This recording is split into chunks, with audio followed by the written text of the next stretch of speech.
Hello my dear sewing friends, it's Alisa here. And in this video, we're going to do 5 clothing hacks and upcycles for pregnancy wear. Now, I will be doing these upcycles and hacks for the 3rd trimester, so for the last 3 months of pregnancy, which is where I'm at. So, surprise! There's a baby on the way. But I wanted to mention that these are going to work for any point of your pregnancy. You might just need to adjust it a little bit, but other than that, take the principle, take the technique, and of course, go from there. I also wanted to mention that I wanted to work sort of like a mini capsule wardrobe because we are moving into the fall and winter season. I went for a rather simple muted tone palette, which some of you might find really boring. I totally get it, but I urge you always look beyond because there is never going to be a video or a picture or a style that is going to be absolutely perfect for you. So take the principle, take the idea, and then of course tailor it to the style that you love and that fits you. Here I have a sweater, a t-shirt, a button-up shirt, and 2 pairs of pants. I'm going to get started with this sweater, so let's put it on and see what we need to do with it. I chose this sweater for various reasons. Number 1, because of its length. It covers the baby bump very nicely. It's also 100% cotton. It is slightly larger on the top side, so a little bit bigger than I would like to. So we will need to rework the armholes, and I also want to remove the neckline. But other than that, it goes around the belly very nicely without being too tight, which is key. It is also a 100% cotton knit that is quite stable. It doesn't have too much stretch to it, but just enough to be comfortable. It might seem like a small detail, but paying attention to the fiber content and the type of the fabric does help a lot in order to determine what you can and cannot do with your upcycles. Even before cutting anything apart, I'm going to find the center front of the sweater, and then I'm going to take the pattern that I want to use for the upcycle and actually see if it's enough fabric to do what I have in mind. Now here, when it comes to using a pattern or not using a pattern or how to go about it, I would say that you probably have 3 main options. Option number 1 is to skip using a pattern altogether and do it all freehand and just pin on the body, which might seem like the easiest solution, but it's actually quite time consuming and also might be a little bit quite stressful because all you're doing all the time is guessing. Unless you've done quite a bit of that and you kind of already have a trained eye, it can take a little while, but it's definitely possible. We've done quite a bit of that in my series where I take a men's button-up shirt and then we upcycle and transform it to fit your body. So if you're interested to see how that procedure goes and sort of like ins and outs, then I will leave those videos for you guys in the description. Option number 2 is to use a pattern. You can draft your pattern like I do, or you can buy a commercial pattern. The key is to make sure that it fits your current body.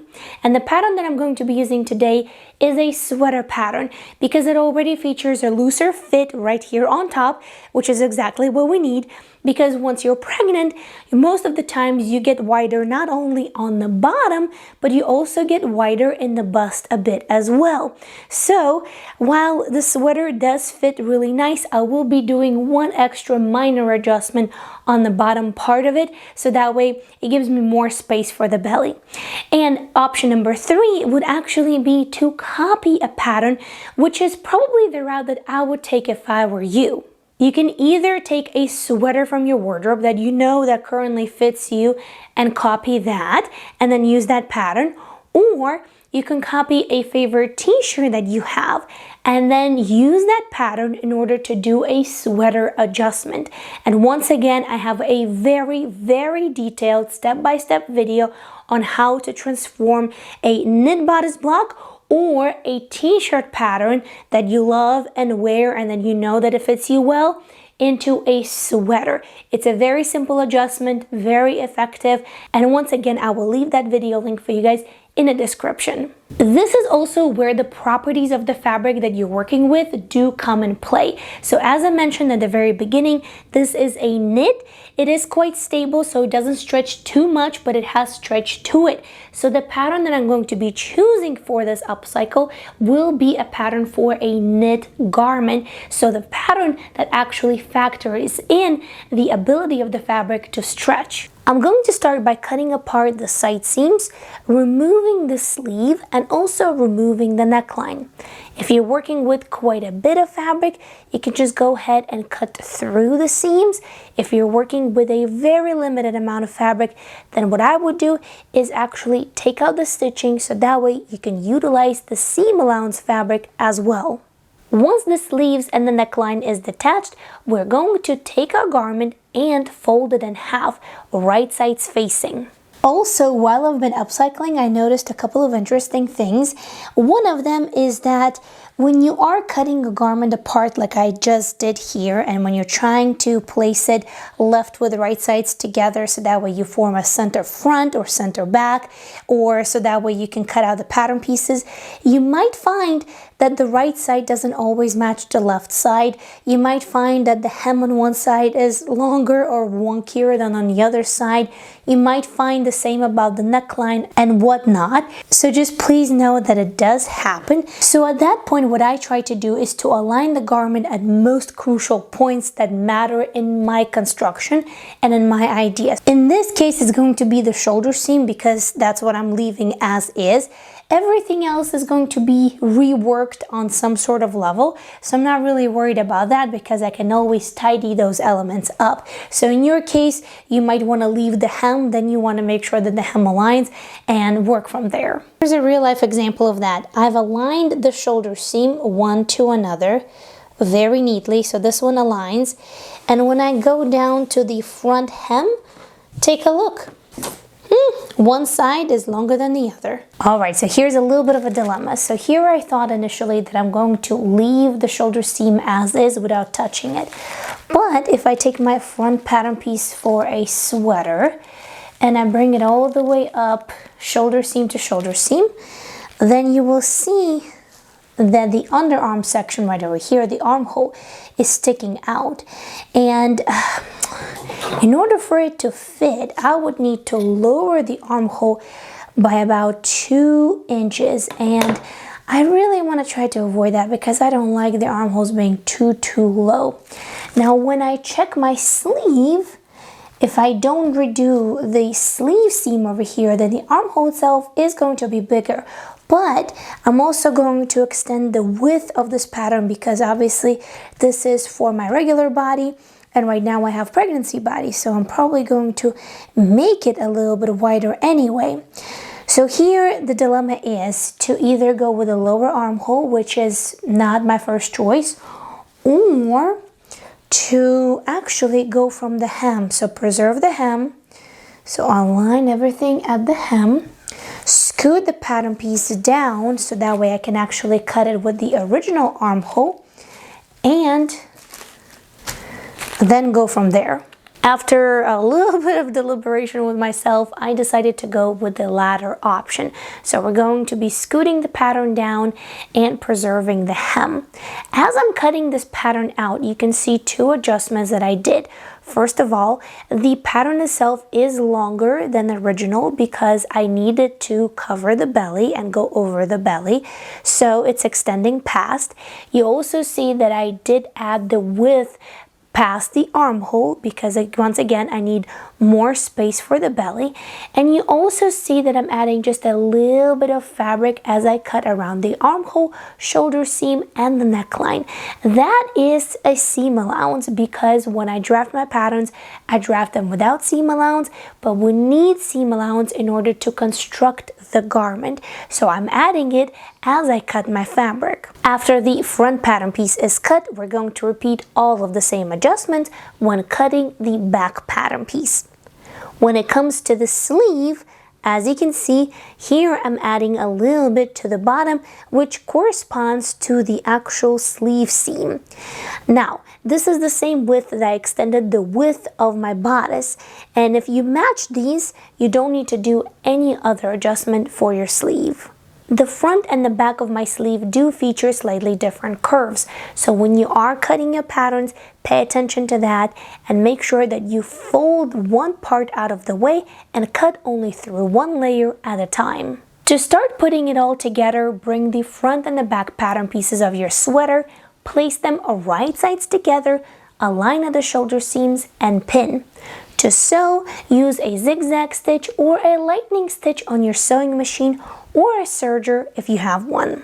For a better result, when seams are done, give them a really good press with seam allowances facing to the back pattern piece. Next, we're going to tackle the side seams, where I want to add a very simple but very maternity friendly element, which is going to be a split hem. First, I'm going to apply thin strips of interfacing to the wrong side of the fabric where the slit is going to be, a little bit past the point where I have marked. The strips of interfacing need to be thin enough to be covered when the slit is all constructed. After I have fused interfacing to the wrong sides of the fabric, we can start assembling the side seam. We're going to do that from the armhole all the way to the marking that I have made. And I'm going to choose a lightning stitch on my sewing machine.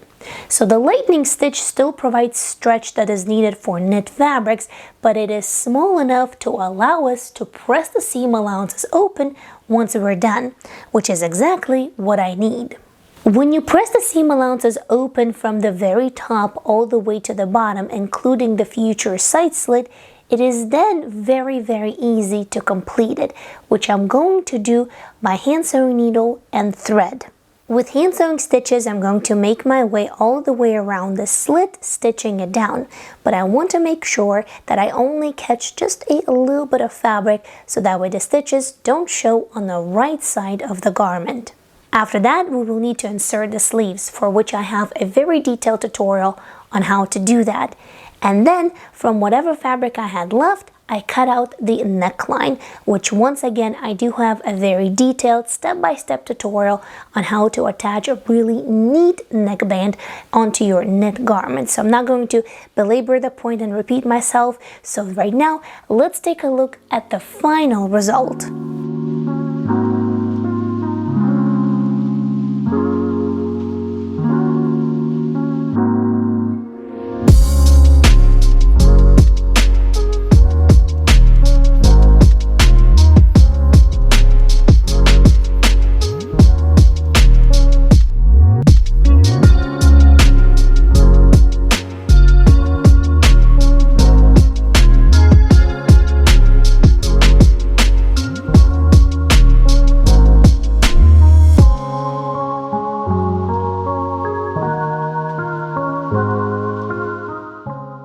Now, while these transformations might seem small and maybe not that significant, the final result is exactly what I needed and wanted, and I feel very comfortable in it.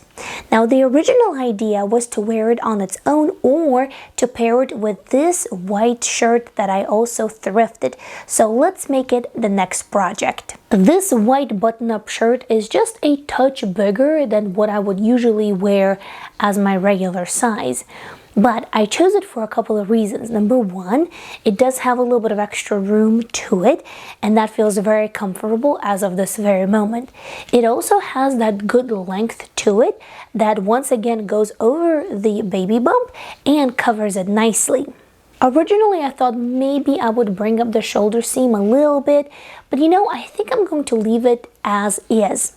Now, when I layer it with the sweater that we just finished upcycling, the hem is a bit too long. So in order to wear these together, all I have to do is to adjust the hem of the white shirt. While I have both of these on me, I'm going to fold in the hem until the desired length, and then use a pin or perhaps a washable marker in order to make a mark so that way I know that this is the length that I need. Before cutting and marking anything further, let's give this a really good press. Here, once again, take a look at the label of your garment to determine what setting of the iron you can actually use on it and how much heat can it take. While I was doing that, I also found that there is a little hole at the side seam, but luckily I think that this upcycle is going to take care of it. Next, starting with pins, I'm going to make a straight line about 1/2 inch below the marking that I made while this blouse was on me, because we do have to account for the hem allowance. Also, my line goes straight from the front pattern piece onto the back pattern piece. However, if your belly is bigger, then you might need to make the front hem longer than the back hem, since it takes more fabric to go over the belly than to go over the back. After that, I'm going to use a washable marker and figure out how to curve in the side seams. Once done, it is now time to cut. Now, usually my treatment of the bottom hem would be very simple, just a narrow double fold hem and that's it. But because here the curve is quite pronounced, it's actually not going to work as well.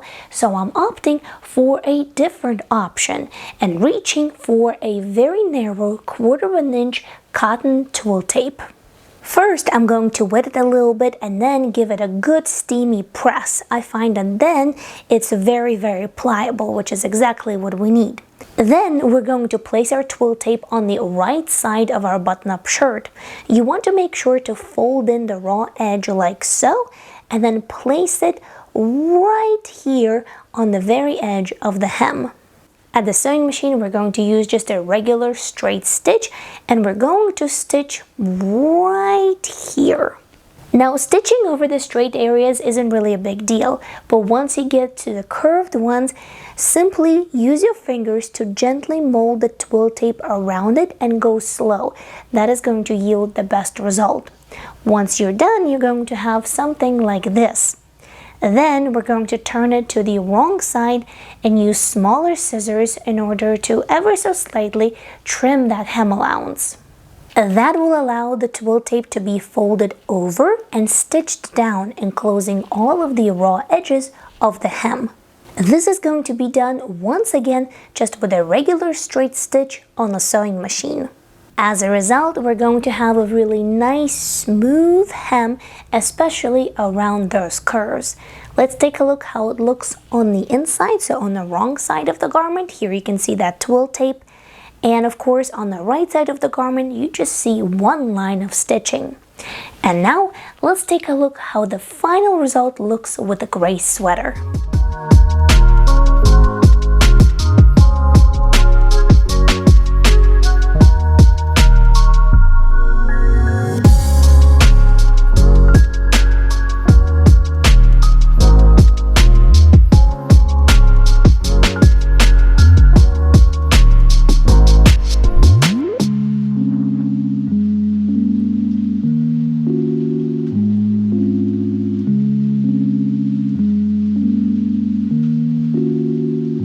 For this next upcycle, we're going to do one more top and then we're going to move on to the pants. So this is another very simple shirt that I thrifted, which is slightly larger and longer than what I would usually wear. I do love that it goes over the baby bump. However, I don't love the fact that it goes way past it. So in order to create something that will serve me now and 2-3 months later, I'm going to create a side-ruched panel. To create adjustable gathering or ruching, we will need to create 2 casings, one on each side seam. The seam allowance can be often quite in a way, so first let's start by giving it a good press, making sure that it's now flat. Then I'm going to take strips of fabric that are about 1 inch wide, and lengthwise you will need to determine how far you want your ruching to go up the side seam. Place those strips of fabric right down the side seam, so that way the seam would divide your casing in 2 equal sides. This next part is a little fiddly. We're going to pin this white piece of fabric, but we're going to do that from the right side of the garment. And we're going to pin right into that side seam. On the wrong side of the garment, however, we still need to make sure that the pins go in right in the middle of our casing. Here you can see how this process is going. For our next step, we're going to do a straight stitch or a lightning stitch right down the path that we have pinned. The main point is to make this quite invisible so that way it doesn't draw attention from the right side of the fabric. This is also going to divide our casing into two parts. Next, we will need to do 2 more stitch lines, both parallel to the one that we just did in the middle. You're going to have 3 lines of stitching forming 2 tunnels. From here, you can grab a ribbon or a piece of cord or a narrow elastic and then thread it through the tunnels. That way, so that the ends of the elastic or cord are going to meet at the hem of your garment. To create that ruched effect, simply hold the ends of your ribbon or your cord and then gather the garment up. Then just tie the ends of your ribbon in a knot or perhaps in a bow, and that's it, you're done. Now let's try it on and take a look how it performs on the body.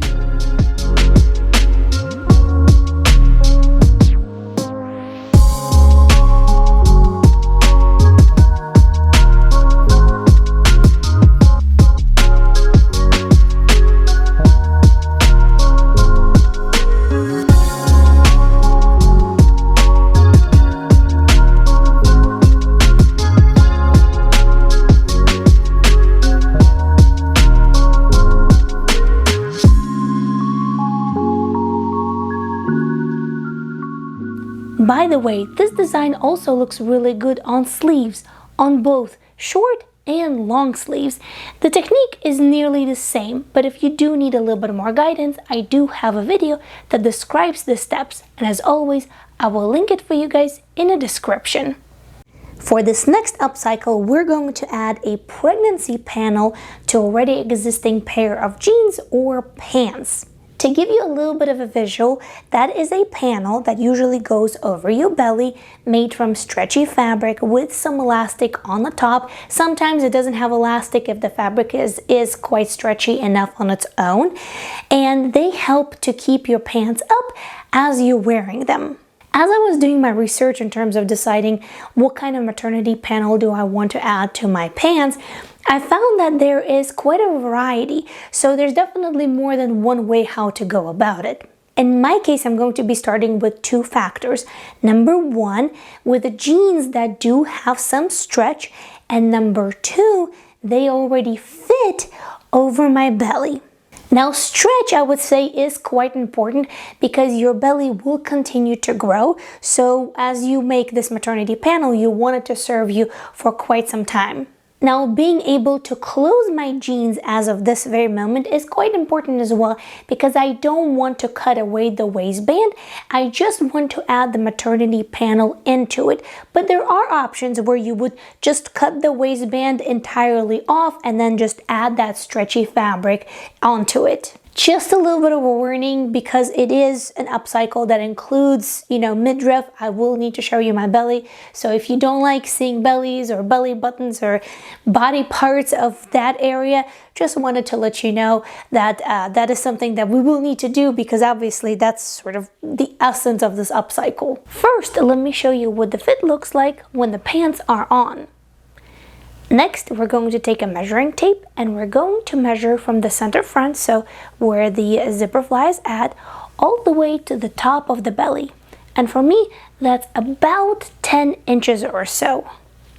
Next, we will need to grab some stretchy fabric for that panel. I will be using a cotton lycra knit mix. That is usually the mix that you will find in t-shirts. So if you have a t-shirt that you're not using, you can also utilize that for this upcycle. First, I'm simply going to fold this piece in half in the direction of the greatest stretch and tidy up the edges. Our goal is to make sure that once we're done, the bottom, this part, is going to roughly match the circumference of the waist, and then this part is going to be the length that we measured from the zipper all the way up to the top of the belly, plus a couple of inches. Next, we're going to place the panels right sides together and we're going to sew the edges. These edges can be sewn on a serger if you have one, or on a sewing machine using a stretch stitch like a zigzag stitch or a lightning stitch. Once done, I'm going to turn the panel right side out and then pin it to the bottom edge on the inside of the waistband of my jeans. Next, I'm going to attach the waistband to the bottom of the waistband by using a hand sewing needle and thread. In my case, I'll go for a blanket stitch, but of course you can use other hand sewing stitches as well. I will do that all the way around, except around the zipper fly. There, I'll leave the fabric as is, and because it's knit, it's not going to fray. The reason why I'm doing that is because the zipper fly still needs to open up in order for me to get the jeans on myself. Next, on the top, we're going to create a casing for elastic. I'm going to fold it in about 1 inch to start with. Then, I'm going to take elastic that I'm going to be using, place it on the very top, and then with a washable marker, mark it on the very bottom so that way I know where to stitch. Once I have made my markings all the way around, let's move to the sewing machine and using a zigzag stitch or a lightning stitch, do the casing. Once you're done, if your casing is slightly wavy just like mine, that's totally fine. Let's go ahead and give it a good press to flatten it out. To create an opening into the casing, I'm simply going to take small scissors and cut right next to the seam.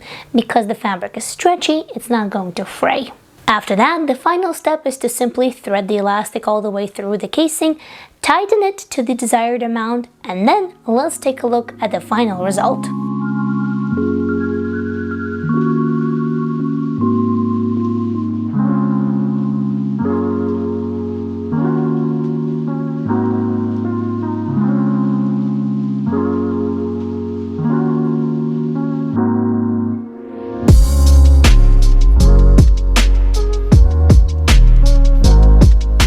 So for this next upcycle, I decided to do a little bit of a switcheroo. So the original plan was to show you how I transformed this damaged jumpsuit into maternity pants. But then while I was editing and composing the video, I thought, you know what, this is slightly on the more complex side. It's still very useful, they fit, they're great, and I'm definitely going to show you how to do it, just not in this video, but probably in the following upcycle videos. But right now, I think more fitting for the topic would be how to expand a waist of your skirt, your pants, or your shorts that don't stretch. Now, there are a couple of things that you have to know before we dive into this upcycle and this adjustment. Number one, I did complete it in my first trimester.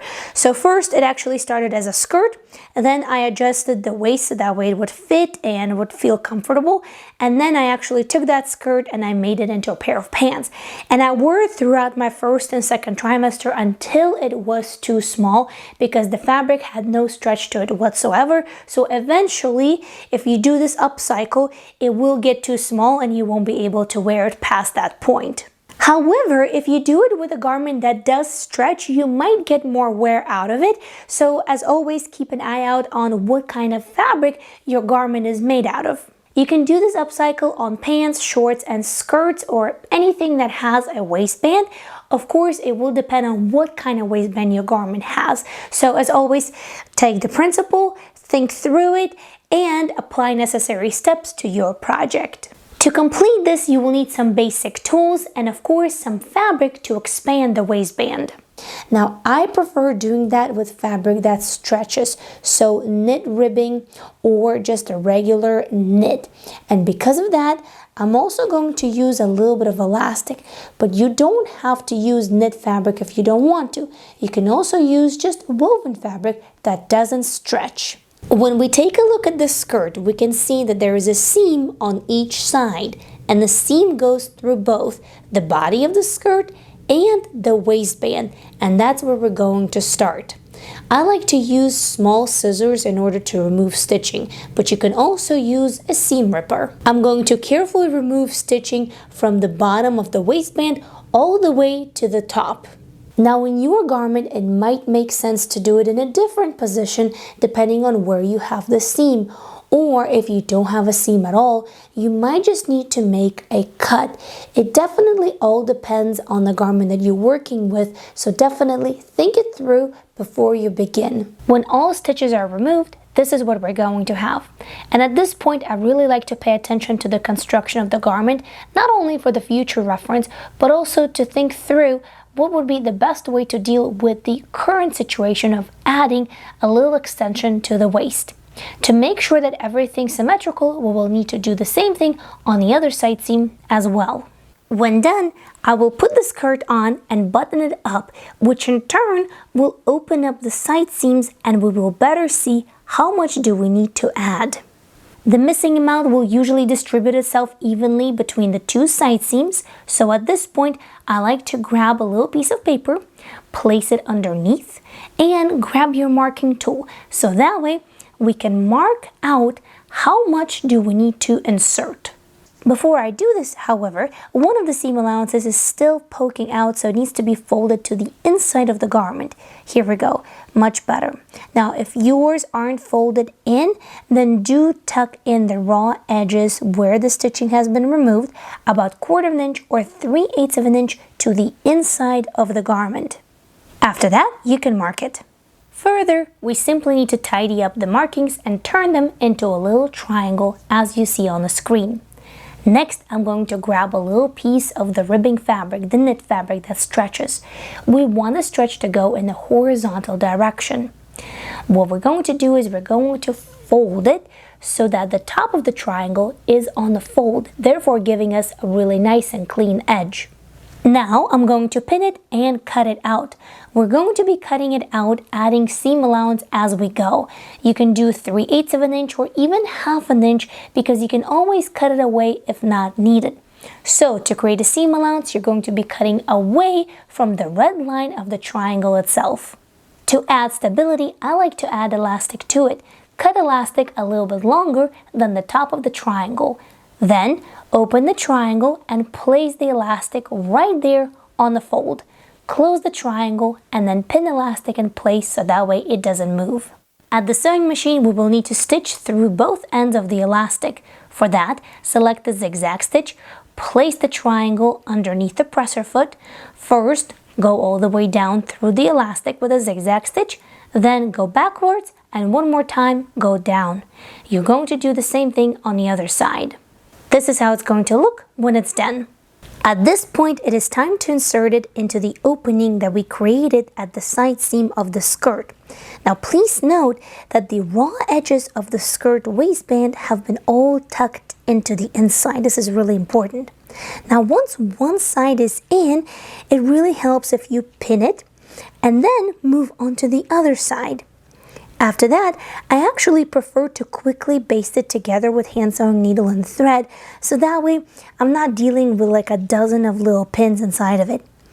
When both sides are done, do a quick check. First, make sure that they're all even, and then try the garment on to make sure that you are on the right path.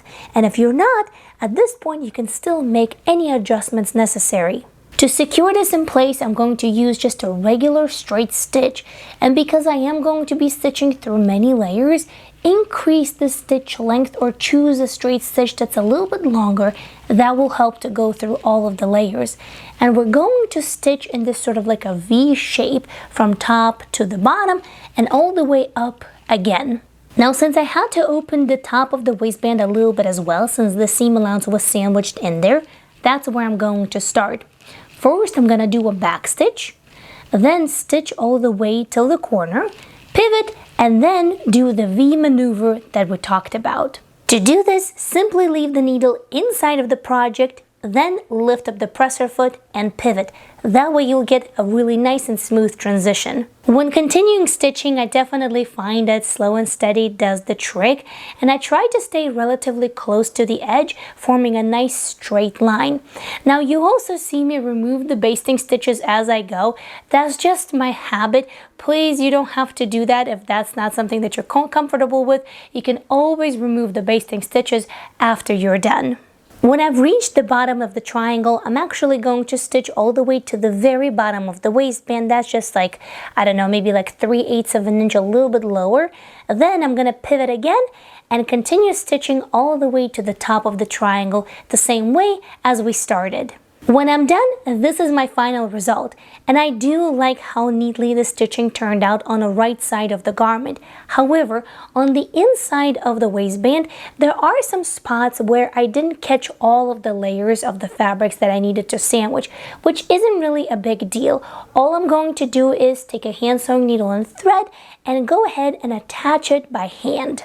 Hand sewing stitches are really great and secure, and you're not going to see them as you wear your garment, so this works out really well. When I'm done with the other side, that's it. Our clothing hack is complete. Now I can finally button up this skirt without a problem and wear it comfortably. I truly hope that you found these upcycles useful and enjoyable. And if you want to see more ideas of how to take the clothes that you already have and give them second life, then click right over here. I have a full season of videos exactly about that, and I think you're going to enjoy them. Thank you so much. Until next time, happy, thoughtful sewing and upcycling. Bye!